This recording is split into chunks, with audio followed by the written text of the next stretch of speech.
এই বেলুনটিকে যদি এর উপর রাখা হয় আর যদি ফের উবুড় করা হয়, দেখো নিচ দিকে চলে গেল। কেন? অভিকর্ষ, পৃথিবী সবসময় বেলুনটিকে নিচ দিকে টানছে, অভিকর্ষ টানের প্রভাবে সে নিচ দিকে পড়ে যাচ্ছে। কিন্তু যদি আমরা একটা এমন বুদ্ধি করি যার জন্য বেলুনটিকে নিচ দিকে আমরা গিরতে দিব না, তো আমরা কি করতে পারি দেখবে, দেখতে থাকো। দেখো এটাকে বেলুনটাকে এদিকে দিলি, এইবার দেখো কি করব, আমরা এটার মধ্যে ফু দেবো।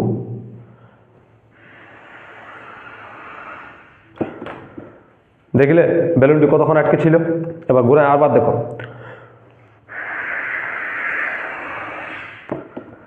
দেখলে কতক্ষণ, তো যতক্ষণ ফু দিচ্ছি ততক্ষণ এই বেলুনটি আটকে থাকছে। চলো এর কারণটা জেনে নিয়ে যাক। যখন আমরা এই পাইপের মধ্যে ফু দিচ্ছিলাম তখন এই জায়গায় বাহুর বেগ বেড়ে যাচ্ছিল, ফলে তার চাপ কি হচ্ছিল, কমে যাচ্ছিল।